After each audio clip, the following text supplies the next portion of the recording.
Gentlemen, are you ready to talk stick puck? Stick puck. No. Just immediately has to get up. Gentlemen, are you ready to talk stick puck? Yes. Welcome, everybody, to another edition of the Tougies Take podcast. A day late, probably $1 short, thanks to a lovely power outage for Sin yesterday. Yeah. You have some impeccable luck. Like, I thought I had bad luck with outages, but my God, California, what's going on? Oh, we probably couldn't handle that whatever sun event that created northern lights everywhere. I don't know. Probably screwed something up. Fair enough. Endo, you're here too. You had a birthday this week. Yeah. I'm very old. Old man. Old man river. Today, we're going to talk about the Stanley Cup playoffs primarily because, admittedly, there's not too much else going on aside from the World Championship. Shout out to Austria for nearly upsetting Canada. But in regards to said Stanley Cup playoffs, right? There might be a more negative spin from yours truly. And I'll have you guess as to why, because we'll get to it a little bit later on, but not too much later. We're going to skip over viewer questions and stuff like that we normally treat as a warm-up. I want to get into talking about some of the positive aspects of the playoffs before I likely rant and rave for 15 minutes straight. So let's start off as far away from the negative as we can by talking about Vancouver. And nope, we can't talk about Vancouver and Edmonton without talking about the negative. Has Dallas and Colorado had much negative? No, besides the personal life. Yeah, that's a bit awkward too. But hey, that series is like, it's on crack, man. Like, that series is on crack. There's like, the Avalanche are such a ridiculously good team when they have to cheat for offense. Like, you thought the Leafs were good when they have to cheat for offense. Dude, the Avs are probably the best in the league at it. Yeah. So you know what, we will start there. Now, obviously, the negatives I'm referring to are primarily the playoff officiating and all of that shit. And we'll get to that a little bit later on. I want to avoid it for as long as possible. That Dallas and Colorado series, unfortunately, because of what I just mentioned, Monday night was the first night that I did not watch any playoff hockey whatsoever. Because of all that other shit that was going on. I was watching games every single night, and the NHL is doing a marvelous job of killing my interest in watching their product again, which is a shame because, as you mentioned, that Dallas-Colorado series is incredibly interesting. Not only do you have two teams that, I mean, could easily win the Stanley Cup, right? Like, there is a legitimate Stanley Cup contender getting knocked out in this round. You could argue that's across the board in all four remaining matchups, right? I mean, the final 8 of 32. But for Dallas to now be up 3-1 and to have done so by winning both games on the road in Colorado in games 3 and 4, including 5-1 last night in Colorado, they look every bit the legitimate contender that a lot of people listed them as heading into this postseason, and I wasn't quite sure, right? Like, you got to go through Vegas and Colorado to get to the conference final, the two most recent Stanley Cup winners. Are they going to be able to do it? But they have, to this point, looked every bit the cup contender that people thought they could be. And, that's off the back of, leading scorer points-wise is Miro Heiskanen with 12 points in 11 games. He's fantastic, right? He's better than Fox, and I've been saying this forever, and I'm finally getting vindicated, but because he plays on the West Coast, he still won't get his flowers. Their leading goal scorer and second in points is 21-year-old. He just turned 21 today. Wyatt Johnston. What a beast. 23rd overall in 2021. It's insane. Last year as a rookie, 41 points in 82 games with 24 goals, 6 points in 19 playoff games. This year, 65 points in a full 82-game season with 32 goals and is now a point per game through 11 games in the playoffs. He's so good. I mean, shit, dude. And I'm pretty sure I overlooked him. Like, we talked about prospects, and I remember this guy being like ranked high on someone's list, and like I just didn't watch him. Like, what's his point? Oh, 41 points at 82. Why is he ranked so high? Right. I should have watched him because holy shit. And the crazy thing for me too is like you have Jason Robertson doing Jason Robertson things. He's still probably my favorite non-Bruin in the league. Joe Pavelski, by the way. 1 point in 11 games so far, the lowest for any of the Stars forwards. Yeah, he's a little cooked, man. Bums me out, but he's 39, man. Like how? Like if he gets carried to a cup, though, who cares? He still got. I don't care. He's he gets a cup and he deserves it because he's been a beast his whole career. One thing I wanted to add in regard to Wyatt Johnston, really quickly. And it has to do with that 23rd overall pick that he was selected with. Is he a short king? Is he the one, or is that Stankoven? Stankoven's short. Yeah, Stankoven's short. You know, the stanky oven. So Wyatt Johnston was selected, like I said, with the 23rd overall pick from the 2021 draft. That pick was involved in 2 different trades. Originally, it belonged to the Washington Capitals. But on April 12th, 2021, again, you got to remember COVID times, so, deadline hadn't happened yet. April 12th, 2021, that first round pick, a second rounder in 2022, Richard Panik and Jakub Vrana were traded from the Washington Capitals to the Detroit Red Wings for Anthony Mantha. A trade that didn't necessarily work out for either side at face value, right? Like Mantha's obviously with Vegas now. He wasn't quite the stellar top 6 pick. And then Panik wasn't in the league like at all or too much longer. And then Vrana ends up in St. Louis and he had his whole issues and stuff like that. Detroit, though, on July 23rd, if I'm not mistaken, the date of the draft, moved up from 23rd overall to 15th in a trade with Dallas. Detroit ended up selecting with that 15th overall pick goaltender Sebastian Casa, who currently this year in the AHL, .913 save percentage in 40 games at 21 years old. He'll be 22 in November. That's okay, but still... jury's out. It's a goalie. Yeah, and goalies take longer to develop, right?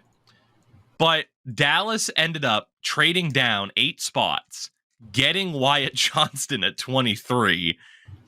They also... had a second round pick involved that I believe ended up in New York, and now it turned into who's now on Calgary with Artem Grushnikov, who I believe was a part of the Chris Tanev trade this past February.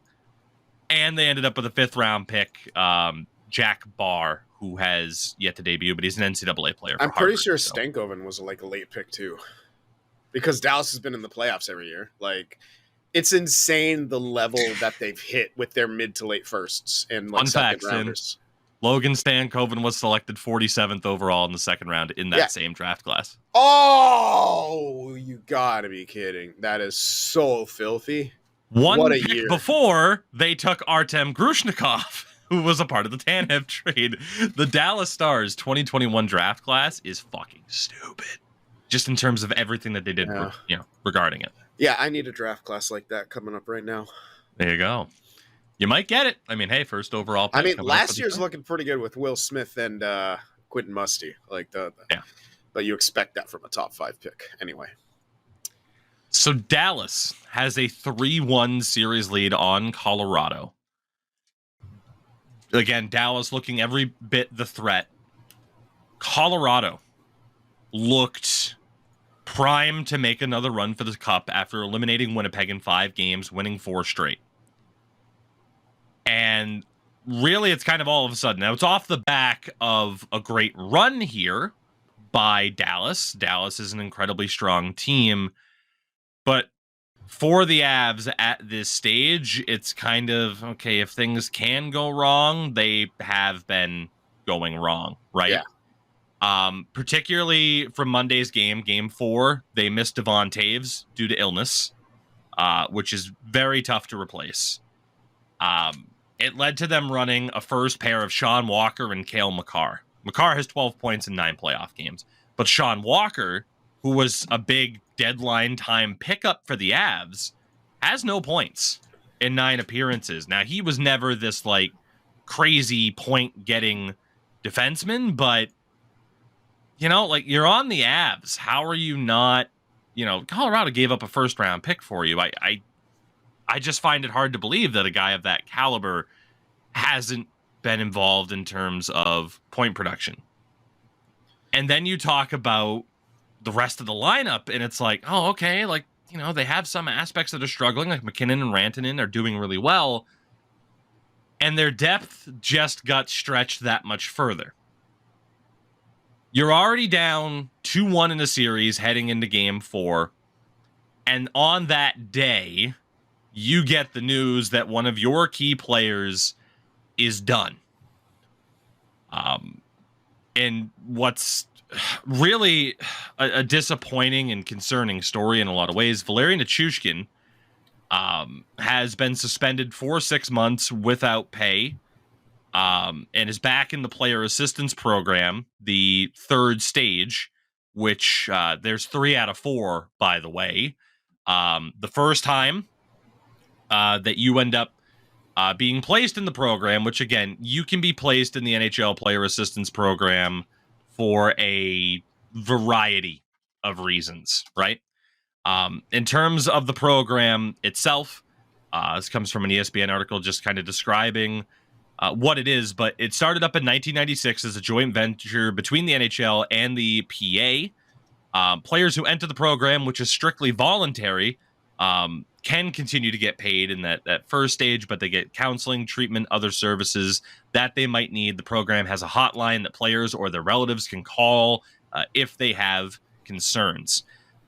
However, there is confidentiality in regards to what issues are currently ongoing, right? Because it can be mental health issues, it can be drugs, alcohol, whatever. Sam Girard, who entered the player assistance program in 2023, though, he spoke up about why he was in it. And he said, I made a proactive decision to take care of my mental health and will be entering treatment for severe anxiety, depression, and that led to alcohol abuse. So you never, unless a player chooses to speak up about it, you aren't privy to that information, nor should you be. People still deserve their privacy in that aspect, and it's not responsible to try to guess what the hell's going on, right? But what we can say is that it was a year ago that there was that very strange incident in Seattle that led to a police report being filed from CBS Sports in May of last year, May 10th, actually. We just passed the 1 year of this. Wow. There was a 911 call placed to request assistance for a woman that was found in the Seattle hotel room of Valeri Nichushkin. The woman believed that she overdosed on alcohol or that something got mixed in her drink. There was a lot of weird follow-up on that. There have been no charges, as far as I'm aware, anything like that. But you had that pop up, and it's like, okay, what's going on? The first time you end up in the player assistance program, you know, stage 1 is pretty much like, hey, let's try to get you some help and figure this out. The second time results in a suspension. And that happened January 15th of this year. Nichushkin entered the assistance program for the second time and returned to the team on March 8th.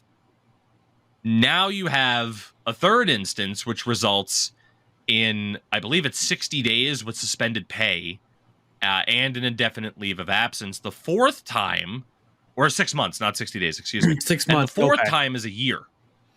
Yeah. And there's no guarantee you can be reinstated. Yes. Yeah, exactly, right? It's conditional on the league being like, okay, we think you're in a good spot, we'll reinstate you. Valeri Nichushkin had 53 points in 54 games in the regular season, had 10 points in 8 games this postseason with 9 goals. To be down 2-1 in the series, and then to have something like this happen with a teammate that you rallied around, I'm sure, upon his return, he's playing great hockey. You know, you talk about like what's happening on the ice and everything like that, but man, this is the type of incident that rocks a locker room, or at least you would expect it to. And I think, you know, you had someone like Andrew Cogliano kind of speak out, and people are reading between the lines about, you know, the feeling kind of being not mad, but disappointed. Yeah. And I can understand why someone would be mad or show anger, but at the same time, it's like, that's not a productive emotion to it. Like from the team standpoint, it's like, and just from like a personal standpoint, like addicts, it's at least I think that's what's going on with him. Addicts are, this is just classic addict behavior. Hello, I was one. Yeah, it's just you can't fucking help it. Like you're and until you're completely ready on your own to like to kick it, and even then sometimes you have, you know, slip ups and whatever else, and it's a tough gig, but it sucks for the Avs, man. Like that's just gotta hurt you so much. But then again, like on the hockey side only, it's kind of a good thing, like a good issue where it's like, oh no, we lost this key player. We get to slot in Jonathan Drouin. Like they have some good depth still, but like back on the personal side of things, like that's it's gotta like just put a rift through the locker room. And I'm sure there's a lot of different emotions. I'm sure there's disappointment. I'm sure there is anger. And I'm sure there's people feeling betrayed because they chose to put their trust in this person again. And he made his actions ended up hurting the team. And that's hard. And the Avs may be cooked because of that. Not just because of him, but that is going to contribute to their possible downfall. Like you're missing a key player. The expectation, I'm sure at this point, is that Dallas wins the series. You don't totally discount Colorado until they're dead in the water for obvious reasons. I mean, it's Colorado, and it's Nathan McKinnon. Yeah, and a 3-1 deficit's not insurmountable, especially when it's in a certain Eastern Conference series. A 3-0 series lead doesn't appear to be insurmountable. And we'll go to talking about that series next, I think. We'll bounce back and forth. Anything else to add about Dallas or Colorado? Endo, obviously, I don't know if you have any thoughts on it in particular or not. You look like a tired man. Yeah, I had a long day at work today. I don't think there's much that I can really say about stuff that's already happened. Because I've basically said everything that I wanted to say. You're welcome. Appreciate you guys letting me have the day off, you know, in terms of talking and speaking. It's nice. I appreciate it. It's just been a great series to watch. It's unfortunate with I can't even speak with the player in question, excuse me, having an issue to deal with. One thing that people were confused about is he's suspended 6 months without pay. One thing to note is that this wouldn't have him be eligible for a performance bonus because you're not paid in the playoffs. You are paid. Your team is paid basically money based on where you finish in the playoffs. So if you end up, say for example, winning in like the Stanley Cup, going to the final, and you are a finalist, not a final player, your team will get a certain amount of money, like depending on where you finish. Excuse me. So players do get paid. Players do get paid in the postseason, but it is really performance based on where your seeding is for the final rounds. Yeah, so he's not eligible for any of the money. If that team wins, it rallies back and wins the Stanley Cup, he does not receive any of the funds that his team would get. A double whammy, a whammy, you might say. Whammy. In terms of the other series that I mentioned, New York and Carolina. Carolina looked dead in the water. Down 3-0 to the New York Rangers, who were 7-0 in the playoffs. And all of a sudden now, the lead is 3-2. Carolina has won the last 2 games to stave off elimination. The 2 teams don't play again until Thursday, the 16th. Sorry, those are choking noises, everybody. Yeah, get that gif. Get that gif of Tougie choking. That no, I get the Reggie Miller gif, man. Ice cold. Carolina won game 4-3 to avoid the sweep. It took a late power play goal for Brady Shea. And then last night, 4-1 for Carolina at MSG.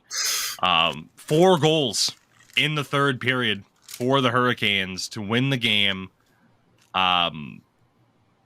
It's just weird, right? That's the only way I can describe it. It's just really weird for a team to have looked so dead in the water at that stage to now be able to kind of bounce back.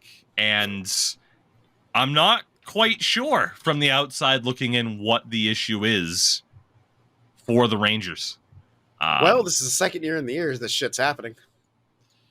Yeah. Or second year in a row. What'd I say? Second year in a year? Second year in a year. Yeah, second year in a row. Didn't they blow 3-1 to the Devils? Am I tripping on that? Like last year, it went to 7, and I'm pretty sure they blew a 3-1 lead. Am I tripping on that? Maybe it was only 3-2, but last year, Rangers and Devils. The Rangers were up 2-0. Devils tied it at 2-2. Okay. New Jersey won it in 7. Yeah, so not quite, but I mean, hey, you're up 2-0 and then I don't know, man. The Rangers this would become a little bit of a concerning thing for them. If especially if they lose the series in this fashion, which do not count out Carolina. Like, I know we like to make fun of them and troll them because they fucking deserve it for getting swept in 3 straight conference finals. I want to see them come back so they can get swept in another conference finals. No, but for real, like, oh man, I think if anyone deserves to be humbled so far throughout these playoffs, it's the team that has had the easiest road so far, which is Rangers. You know, sweeping a team that had a negative 37 goal differential. That's so insane they made the playoffs. That's so nuts. Then getting, having a 3-0 lead, looking poised. Now you've lost 2 straight. Now there's some doubt. Carolina, like, I'm looking at numbers, and obviously numbers don't tell the whole story, but it's like they haven't gotten great goaltending out of Freddie Anderson, which any Leafs fan will be like, what? Freddie Anderson's not consistent in the playoffs? Who knew? I don't know. Like, I just, aside from like labeling it pretty simply as like Carolina's a really good team with a really, really good coach, and of course they're not going to go down easily. It's like, yeah, I mean, of course, but again, a 3-0 deficit to the Rangers, you would expect the Rangers to be able to cap it off. And, you never say never. Like, it could go 7 and the Rangers could still win it. But at the same time, like, that's tough. Especially for New York, like that ability to put a series away, put it to bed against a really tough team. That is often the sign of, okay, this team is ready to take that next step. Yeah. And if you let that go to 7, maybe the confidence is a little bit shaky, because we'll talk about it in the other Eastern matchup. I have a suspicion one team's going to cap it off pretty soon. I'm intrigued, though. It might be 13. It might be minutes. the series I'm intrigued the most by at this stage, New York and Carolina. Yeah, and it didn't seem like it was going to be that way. That's the craziest part. I really thought Dallas and Colorado was going to be the most interesting, the most back and forth, just because of, especially because of how the series started off. Dallas blowing a 3-0 lead and then nearly blowing a 4-goal lead. Whew. And then now they're just finally back to being able to shut someone down. I want to go back to the West, unless either of you have anything else to add about Rangers and Hurricanes, but I want to go back to the West, which is where we start to get into the conversation of the NHL doing NHL things again. And I guess I can kind of tie the 2 remaining series together that we haven't talked about yet. Every year, all season long and in the playoffs, we have the conversations about the standard of officiating being shit, the Department of Player Safety being shit, right? It happens every single year, and it is what it is. For a good amount of this year, I've tried to have that mindset of just like, look, it is what it is. I'm tired of having the conversation. We've said that numerous times about multiple different topics. And it's just, let it be. It is what it is. Whatever. However, as I've discovered over the past couple of days, there is a limit to that attitude and that mindset of just trying to accept it for what it is. When the level that you're like, I can become accustomed to adjusting to this horse shit being at a level 7. Yeah. When that level goes up to a 12 out of 10, which is what we've seen in these playoffs over this round, especially, it's it just takes away so much from the hockey. And look, I thought the Boston Bruins were going to lose in the first round of the Leafs. I said whoever moved on from that series was going to get pumped by the Panthers. The Panthers are up 3-1, right? It sucks enough to see. You got them right where you want them.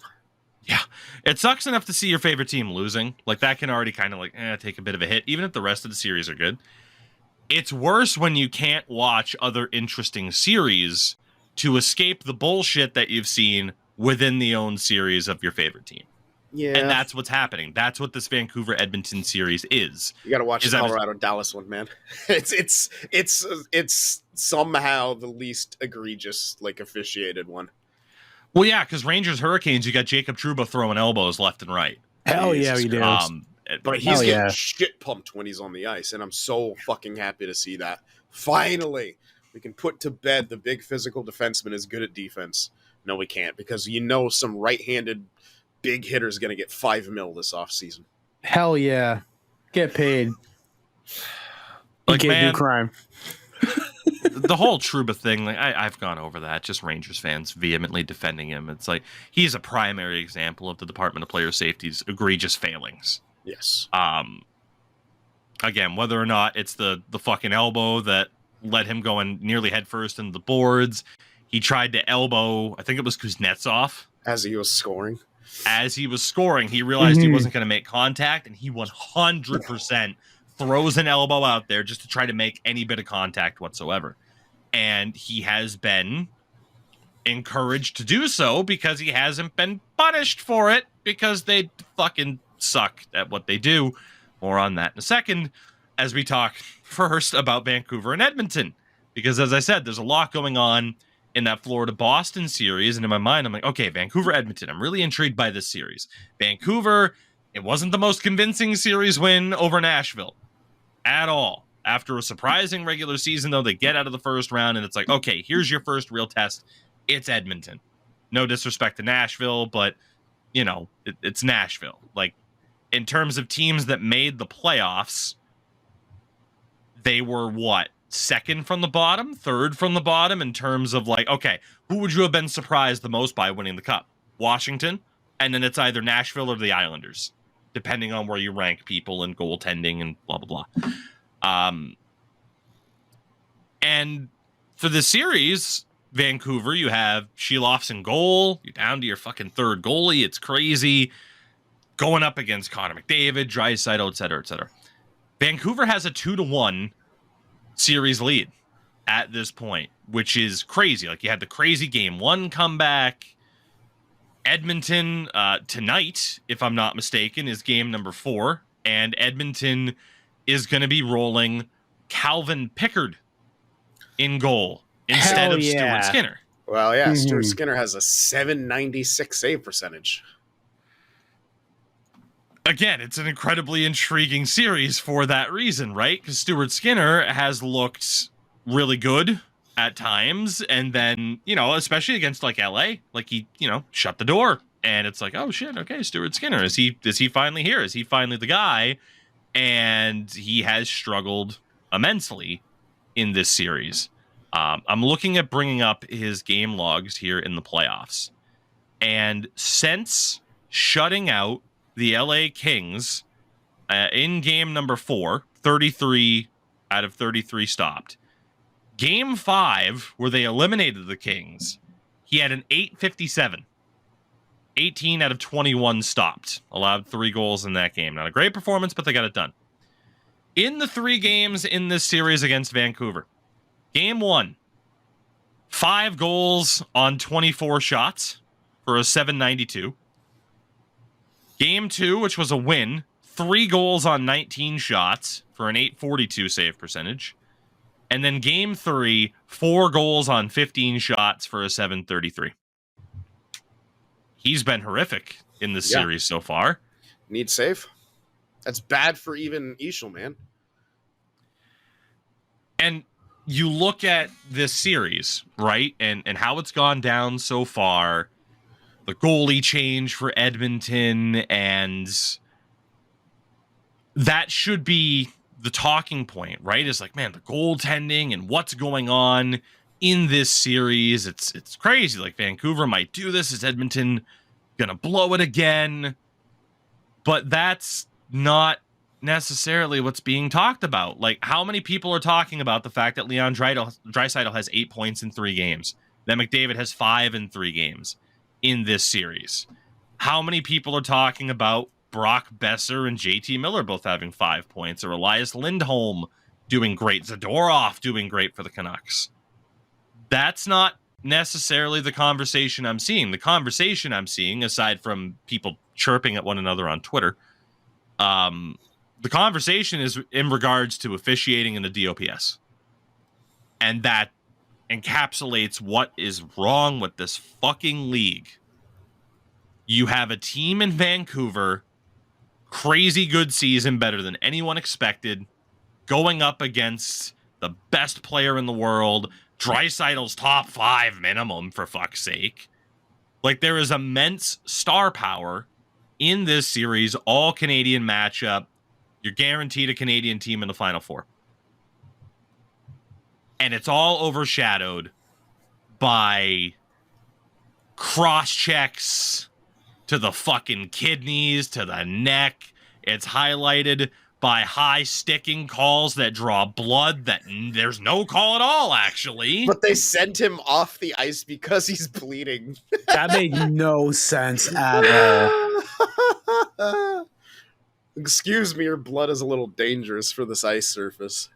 Never mind the fucking piece of carbon fiber that hit you in the face. Mm-hmm. Are we going to bring up Kelly Sutherland? Or has that Go probably ahead. been... You just did. Go ahead. Good. Okay. Now, and this is going to pick at some wounds or maybe offend Tougie a little bit, but Kelly Sutherland was the official in the Stanley Cup Finals in 2011, where Marchand was able to speed bag the Sedin's faces without calling. Ridiculous, but it's the playoffs, so why not? It's funny, but it's also ridiculous. So the fact that Canucks are remembering this shit 13 years later and being as bent out of shape out of it lets you know just how long this bullcrap's been going on. Kelly Sutherland is from British Columbia. So again, I heard it said by one of the talking heads, I forget who, like he's in a no-win situation or whatever. Like, you know, like because you either got fans calling you biased because you're from that area, and then you have to work twice as hard. And that's what he's doing. It feels like he's trying to make up for the fact that he's from BC. And like, why? Just call the game. Like, why do... And the reason is, it's like, why are optics so important? Because that's what the NHL sells. They sell optics. They don't sell a competitive sport. They sell optics. They sell rivalries. They sell... I mean, just go look at... you can find it. Look at the... no, not Gregory. Colin Campbell email to Mike Milbury about, you know, like what the NHL is trying to sell. And it's very clear what they're trying to sell. When the officiatings continue to be like this, they try to sow the seeds of rivalry by continually letting things go unpunished and making the players feel like they have to police themselves. The NHL wants this. It's so fucking clear they do. And anything that they say otherwise is negated by all their actions. Yeah. Like, in Vancouver, I'm 100% in support and in your corner if you want to throw fucking mailboxes through windows. And finger banging in the street. Oh, Never boy. seen a girl getting finger banging in the street, boy. You know, I'll never do it the way I first did it. God damn, you know, that was funny. BC's funny because nothing gets you going like a burning, turned over car. Mhm. Yeah. So, like I said, this series in general is incredibly interesting. Like, the Canucks swept the regular season series. They're up 2-1 now. But again, like there's so much, right? Like the high sticking that wasn't called, Carson Soucy especially, but the Canucks being like, all right, fuck it, let's try to injure Connor McDavid at the end of the game because that's what this is. It just has totally sapped my intrigue in the playoffs for the most part. Like, and again, it is tied in to the Bruins Panthers, right? Now, again, I stated what I said before. I picked the Panthers to win the series. I thought it would be done quickly. Bruins win game 1. They look pretty good. Panthers win game 2, game 3. And, you know, at that point, and again, 2 dominant games, right? Like the Panthers won 6-1 and 6-2. In this series, the Panthers have outshot the Bruins to shit. But they got because 6. the Bruins. I turned it off at 4-2. Yeah, so the score lines in this game: 5-1 Boston, 6-1 Florida, 6-2 Florida in the first 3 games. Good God. And in game 4 was a 3-2 final. We'll talk more about that in a minute. The Bruins have still played a very, you know, quality over quantity style, much to the frustration of a lot of Bruins fans, especially given that they got booed on home ice on a power play for not... Literally, fans were chanting, shoot the puck. And I get the idea of quality over quantity, but at the same time, man, it's the playoffs. And that often reads as being too cute when so many goals are scored by just throwing it into the blender in front. And look, I'm only a fan, right? But Sergei Bobrovsky, do you need the highest quality of shots to beat him? Is it a matter of, well, if we throw a lot of pucks on, his confidence is going to go up? I don't really understand how they're reading the situation. There was some chippiness, to say the fucking least, in the first 3 games. I mean, David Pasternak fought Matthew Tkachuk. I mean, that's pretty straightforward. Game 4. That was as close to the Alex Semin fight as we're ever going to see, by the way. He didn't quite slap, but that man, he could not get a fucking grip on Tkachuk's jersey. And then Tkachuk did his usual, I'm going to hit you when you're down. And I really want to like him, but every time he does shit like that, I'm like, come on, man. Like, grow up. Yeah. Along with everything that we mentioned from the Oilers-Canucks series, Game 4 is where the playoffs for me have just jumped the shark. So like I said, last night, like I went from being incredibly interested in the Carolina-New York series to just being like, I don't want to watch hockey tonight. Same thing with Dallas and Colorado. It's like, I just don't want to watch hockey tonight. And it's primarily due to what we saw in Game 4. Like, the Bruins were up 2-0 in the first period. And you start to think like, well, shit, maybe things will go all right. Panthers get one back in the second period, and it's like, okay, well, we'll see what happens here. The Sam Bennett goal in the third period. Oh, wait, that's crazy. He was playing? He wasn't suspended? In the aftermath. I'm sorry. No, because it's worth bringing up. It's a joke. In the aftermath of him concussing Brad Marchand to the point where he's probably going to miss the rest of the series, even if this somehow goes 7. The most clear-cut check punch you will ever fucking see, except if you're the NHL, who apparently admitted to not even seeing one of the replay angles of this that makes it clear as day, which... Gaslighting. I refuse to believe if they're going to come out and say, we don't look at every angle available, then you're fucking incompetent. Right. And that's where I'm at right now. It's either you are so fucking incompetent, why am I investing my time when I have this ridiculous backlog of like shows to watch with my wife or whatever? Like, why am I investing this time watching your product if you're either that incompetent or you are bold-faced lying to me? As a consumer of your products, why am I dedicating my time here? Why? The NHL is the most incompetent major sports league in North America. And that is fucking saying something when you have the NFL and all their fucking bullshit officiating that's gone on over the fucking years. When you have the NBA and people will be, oh, it's turned into, remember when Jordan used to get hacked by the Pistons and that was real basketball. Like, you have that attitude too. And then over Major League Baseball with their fucking umpire situation and all that shit, the NHL still takes the cake in terms of just being the most incompetent fucking sports league. And it's so frustrating because all you have to do is call the fucking rule book. But no, we do game management. And well, we can't do this, we can't do that. And then you get Sam Bennett punching Brad Marchand in the face. And again, I said as much on Twitter. Brad Marchand's going to garner no sympathy. He has been one of the most consistently dirty players, not so much in recent years, but he earned his reputation outright for being one of the most consistently dirty players in the league year in and year out. No one's going to have any sympathy for him. Like, but yeah, I'm gonna cut you off there. I can't remember the last like blatantly dirty thing Marchand has done in the last like 3 to 5 years. If like you might have, I know people are gonna point to the Lilligren thing. I do not see a slew foot there, and I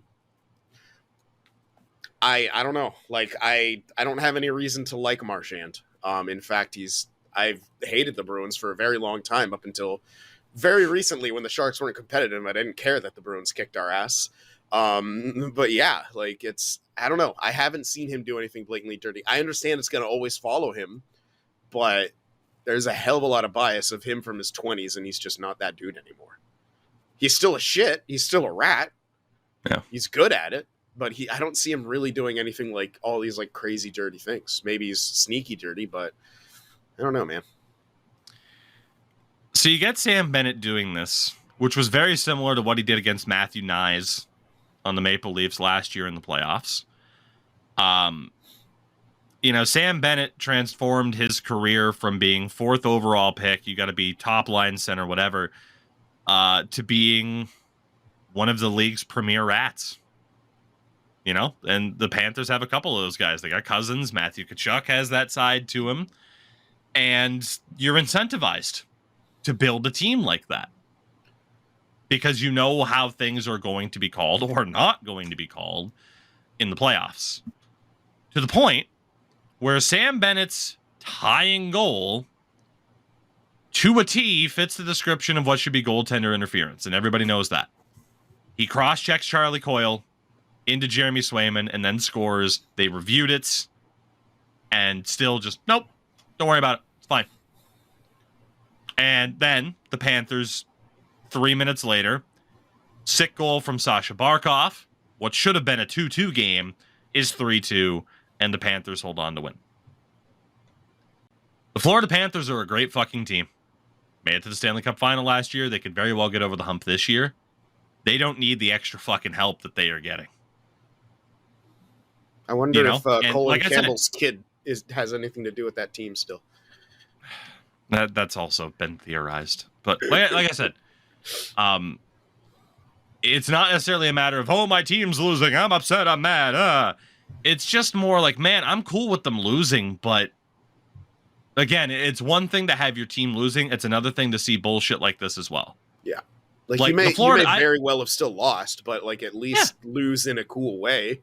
Like, right. I'm going to be real with you. I hated the fact that the Sharks won an overtime game against St. Louis Blues, even though all I wanted for them to do was go up 2-0 in that series with a blatant fucking hand pass. Number one, because I knew we were going to get shit for it.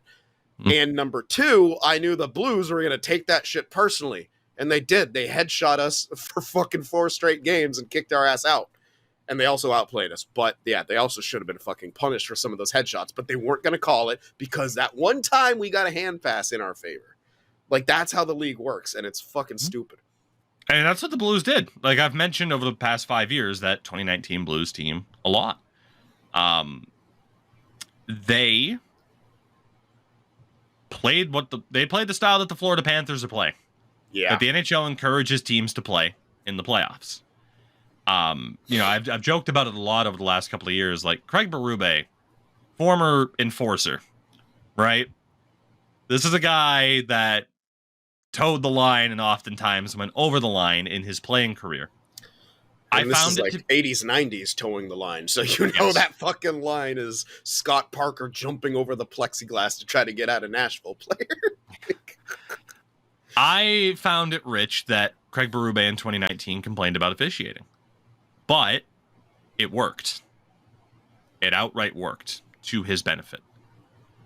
And, yeah. Guess who's coach of the Florida Panthers? Yeah. Like I said, I found it rich that a former goon complained about officiating or whatever, but again, it worked. And that's another aspect of this that I'm fucking sick and tired of. Is constantly, is Don Sweeney, is Jim Montgomery, are they gonna throw officiating under the bus? Are they gonna do this? Are they gonna speak out again? Like, that shouldn't have to be a thing. That shouldn't have to be a thing.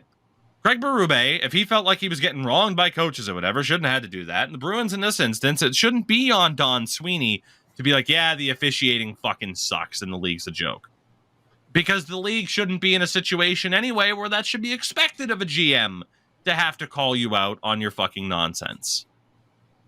Like, it's just... I did like what he said, though, about the refs should be, coaches and GMs have to get out in front of people and talk about bad plays and what went wrong. And why don't the officials? I'm surprised he didn't get fined for that. Like, that seemed like, speaking of towing the line, like right on the line of what the NHL would take offense to. Yeah. But maybe they didn't fine him because they knew the blowback in their face would be so awful. And it'd prove him right if they did fine him, probably. But he's right no matter what. I'm just bummed. It's not even necessarily about the Bruins losing, because like I said, I expected it, right? And I keep reiterating that point because I don't want this to come off as salty Bruins fan. No, Kevin Bacon wasn't in Footloose. But like I said, like I can't even watch other series to escape this fucking bullshit. Like, you have a fucking rule book, fucking call it. And even then, when you have the ability to replay things or review them after games to be like, yeah, that was a suspendable hit, or yeah, in the moment, everyone can tell that shouldn't have been a fucking goal, you still fucking get it wrong. Like, so often we're not seeing who the best team is. And we've said that throughout the regular season because this happens to fucking everybody because the standard of officiating in the DOPS is fucking shit. Like, the effect that they have by oftentimes, in this instance, not doing anything is fucking massive. Like, the impact on a game-to-game basis in every fucking series. Like, it's just, I want to know what team is the best at hockey. This isn't hockey. This is the NHL. It's supposed to stand for National Hockey League, but I kind of view it like the WWE, where once upon a time, it stood for World Wrestling Entertainment. And of course, World Wrestling Federation before that. Now they just call themselves WWE. That's what the NHL is. You're not the National Hockey League. You're just the NHL. That H stands for fucking whatever. It doesn't stand for hockey. Because the hockey's secondary to all the fucking bullshit that goes on. And it just sucks. Like, so many times, for so many fucking reasons over the course of this podcast's existence, I have joked about it. Like, yeah, this is a show that's documenting my interest being murdered by this league. And now here we are in the middle of the playoffs. And I went from being so fucking excited to just being like, what the fuck was this past weekend? The fuck was that? And now it's like, cool, there's hockey on tonight. I'm probably going to watch Bruins Panthers on my phone while the wife and I watch something on fucking Netflix. And that sucks. I want to be excited about hockey, but I can't be because that's not what this is. At least from the NHL perspective, I can be excited by the PWHL. I'm very excited by the PWHL. To be honest, there have been some really, really good playoff games so far. Yeah, absolutely. Fucking Minnesota got a big win against Toronto and what looked like a pretty damn packed house in Minnesota, which good for Minnesota finally getting a team that can do something in the playoffs. Because Lord knows the fucking Wild can't. They won't for a while now. Yeah. So, man, just, I don't know. Like, I'm so just bummed out by all this shit in a time where I should be excited to watch hockey. And I'm just So sick of it. It's so frustrating. Again, the directive for the officials, oh, we can't call the rule book. Then why the fuck is it a rule? Nope, we can't get this right upon review. Nope, we didn't see that review angle. Otherwise, we might have done something. Like, just fuck off. Hey guys, breaking news. Excuse me. Jacob Trouba has won the Marc Messier NHL Leadership Award. No. Lead by the elbow. I am not joking. No, I am not joking. No. This is a direct tweet from the NHL account on Instagram. Yeah, that's true. I just Jacob Trouba has been awarded the Marc Messier NHL Leadership Award 2023-2024. He best exemplified great leadership qualities to his team on and off the ice this season. No, I don't see it on Twitter. No, it's there. Don't worry, it's there. Where? He said breaking. I just put it in our chat, too. Oi. Berkeley. Oh, my God. Yeah. He's a leader. The funny thing is, like, Jacob Trouba off the ice does seem like a really good dude. On the ice, he's dirty as fuck. But again, he's incentivized. Like, fuck it. Like, you know, I sit there and I call out Jacob Trouba for being an elbowing fucking asshole. Why not? They're not going to suspend you. They're not. Why would they? And if they do, you can rightfully put up a fuss about being suspended because, well, what about all these other examples? So then Rangers fans are like, well, we're getting fucked here because that didn't happen. And yeah, you are getting fucked. And they got fucked. And everybody gets fucked. Fuck you. Give the NHL money. The end. I don't like the NHL. I want to. Well, no. I want to like the hockey that the NHL plays. And it's hard because the NHL can't get out of its own way. And it's absolutely insane that he gets that award. I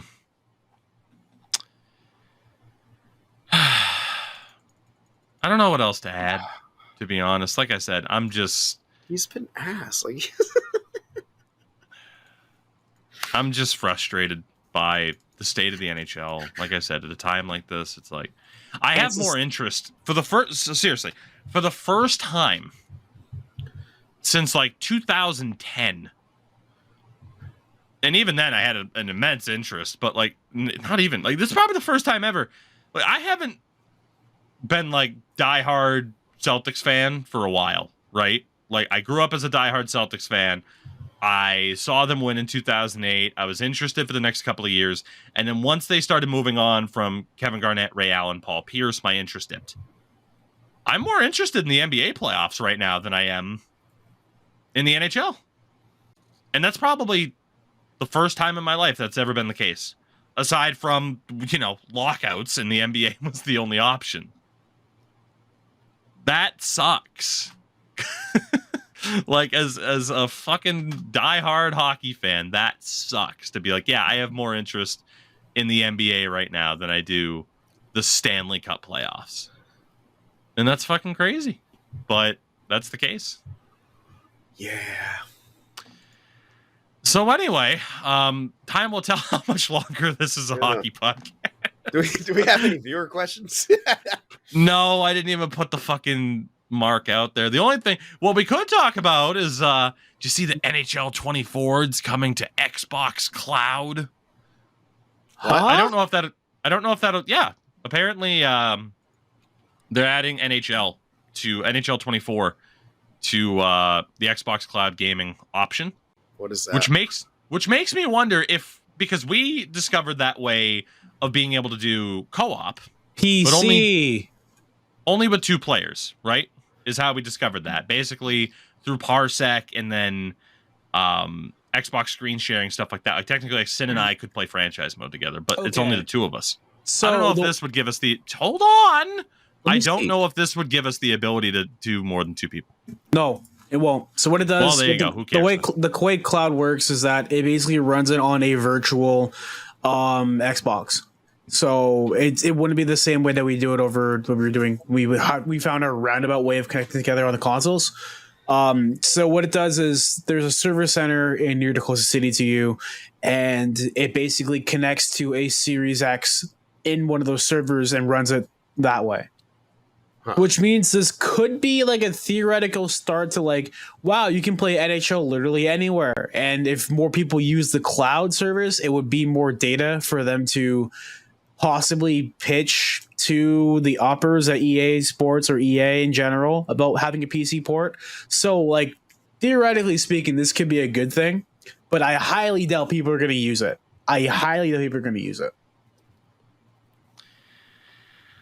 Well, You guys want to hear me talk about my birthday? yeah, go ahead. Let's try to end this on a positive because I got nothing. I'm just sad.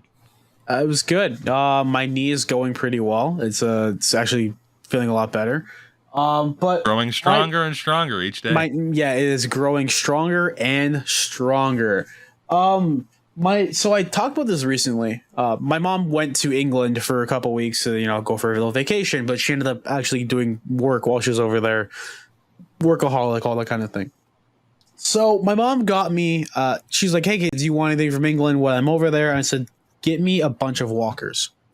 If for those who don't know, Walkers are the Great Britain equivalent of Lay's chips, and that stuff's bussin'. It's bussin'. I was snacking on the sizzling smoky bacon. Kind of over here. It's great. That even looks like it's made by Lay's with that fucking. It is. Yeah, it is. Oh, okay. It's They kind just of let like it- how Burger King in Australia is called Hungry Jack's.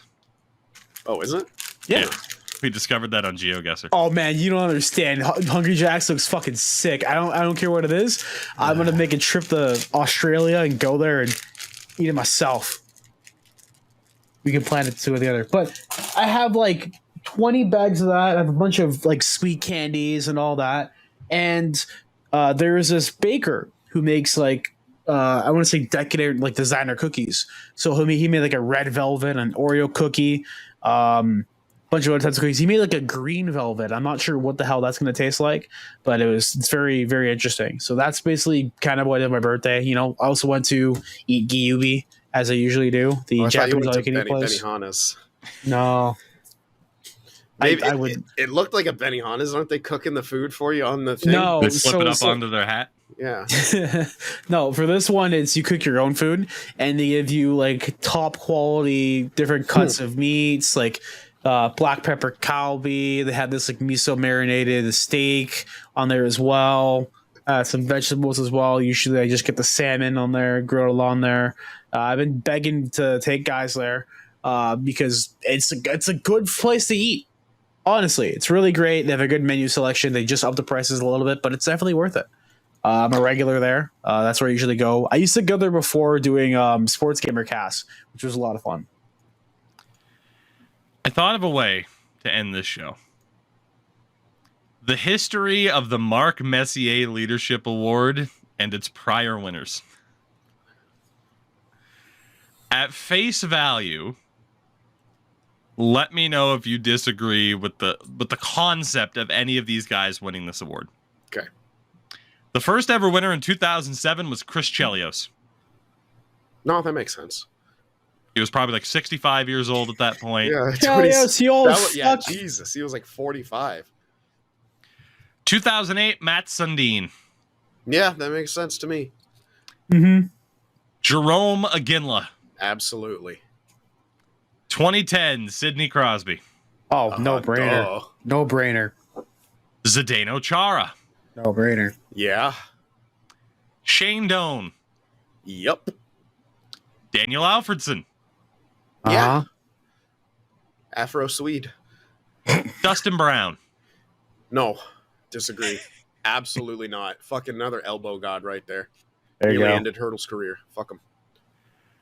Jonathan Taves. Nope. He knew. He knew. Stop comparing Celebrity to Taves, please. 2016. Shea Weber, boy, let me tell you. Shea Weber. That Oh, tracks. yeah. 2017, Nick Foligno. Yep. Yeah. Little. Polito! 2018, Derek Engeland. I feel like Vegas was new. He was from Vegas. Right, yeah. Where was England at that time? Yeah, okay, Vegas. Okay, fair. 2019, Wayne Simmons. Hell yeah, Chocolate Wayne. 2020, Mark Giordano. Yep. Yeah. Patrice Bergeron. No brainer. No, just kidding. Of course, yeah, of course. Anze Kopitar. Absolutely. Oh man. Steven Stamkos. Yep. Yeah. And Jacob Trouba. Jesus. Elbows to the future of your face. Let's see. Can we pick? Let's see how many captains we can pick that we think could have and maybe should have won this award over Trouba. Let's pull up a list of NHL captains. Jamie, pull that list for the captains, please. Yeah, Jamie, pull that list. Pull up that list of NHL captains. All right, your current list of NHL so we can all see it. Captains. Or yeah, you can just read them off too. For the Anaheim Ducks, they do not currently have a captain. The Coyotes are obviously inactive. Boston Bruins, Brad Marchand. Mm-hmm. Is he more deserving than Trouba? I mean, probably. Calgary, Mikhail Backlund. Carolina, Jordan Stahl. Colorado's captain, still Gabriel Landeskog. Huh. Columbus, Boone Jenner. Dallas has Jamie Benn. Detroit, Dylan Larkin. Edmonton, Connor McDavid. Florida with Barkov. Kopitar in LA. Jared Spurgeon, Minnesota. Yeah. What the fuck? Suzuki's the captain? Yeah, Nick Suzuki, captain of Montreal. Yossi in Nashville. Hischier in New Jersey. Yeah, Anders Lee for the Islanders. Trouba, obviously, for the Rangers. Kachuk in Ottawa. Couturier in Philly. Crosby in Pittsburgh. Couture in San Jose. Braden Shen is the captain of the St. Louis Blues. Stamkos in Tampa. Tavares in Toronto. Quinn Hughes in Vancouver. Mark Stone in Vegas. Ovi and Adam Lowry in Winnipeg. At least half of them are more deserving. Yeah, like I would say Anders Lee for, helping pull that team in the playoffs. Barkov, because he hasn't won it. It's a legacy award, right? Dylan Larkin, whose team fell apart without him. Jordan fucking Stahl, who's been the captain forever and continues to help push that Carolina team. Right. And I would choose vacant over Jacob Trouba. The description, by the way, of the Messier Leadership Award is this. Awarded for individual who leads by positive example through on-ice performance, motivation of team members, and a dedication play him elbowing you. And a dedication to community activities and charitable causes. So I'd have to know more charity, yeah. He checks 1 out of 3 of those boxes, maybe 2. Yeah. Sorry, Rangers fans, but you have a scrub captain. What can I say? he puts players on LTIR. That's a good thing for their team's franchises, Like, come on. He's doing you a favor by concussing your star player. Was it the cancer commercial that got him in? Probably, yeah. My tweet will be nothing says leadership like charging elbow first into every situation. I would elbow through a brick wall for this guy. Bravery defined. Hold on. Let's take a picture. I got one. Fuck. Gentlemen, I think we're going to wind things down. We'll probably be back next week. Hopefully I'm in a bit better spirits about this stupid fucking league, but probably not because I just got to get back to being all right, accepting it for what it is. Basically, it's just they're making it very fucking difficult right now. Again, not just in relation to Boston, Florida, but Edmonton, Vancouver has been a shit show as well. It sucks to, it sucks to want to enjoy something, and you should be able to enjoy it in that way. But then, you don't get to dictate these things. The NHL is going to operate the way it wants to operate, and accept it or watch something else. And yeah, I'm going to start watching other things. With that, Endo, What do you? Hell of a tweet, Endo. Lead by example. The example is it's just a picture of an elbow. Damn it! I gotta see that. I'm gonna like that shit. What I got going on? Nothing much. Just mostly resting my knee, taking a week off of hockey and all that stuff. I might actually stream. Fuck, I'm funny. That's a fucking A+ tweet. Holy shit. Oh man, I'm good. Catch me on twitch.tv/endurance. So funny thing about my birthday as well, I shared a picture with me as a child, as a small little infant. I think that was like a year old at the time of that photo. And there was a lady in that picture, and Taps was like, "So that's Mama." I'm like, "No, that's my other mom." And he's like, "Huh? You have another mom?" I'm like, "Yeah, I have two moms. Two moms, no, not gay, which is interesting." I'm not even gonna ask you to explain that because I want to plug something too. Go ahead. I just started a new franchise mode series, the Utah Mammoth, and it's a lot of fun. Great way to stay. It's a great way to stay in shape. Tremendous, yeah. And oh man, my voice is still tough, but I am gonna have another series drop in a Bannerlord. It's gonna be great. And then hopefully I'll be able to stream a few times before I leave. But at this point, I'm like, dude, I'm going to be able to stream like 7 times maybe and then just be gone for 3 months. So I'm like, do I even do it? Because I don't know if I'll be able to stream there because her internet's not fantastic. We'll see though. Well, you know. In the meantime, I'll still be on Twitch pretty much every night as well. You know, we've been playing some retro games as of late. We might be in line for more. It won't be NHL Legacy because holy fuck. But hey, you know, fun times. At least I can find a way to fucking have fun with hockey. It won't be by watching the NHL. Oh God. With that, everybody, we thank you for tuning in. Sid and I should be dropping a new episode of the Family Guys podcast as well this week again as he continues to recover.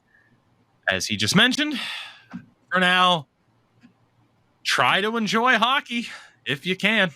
Good luck.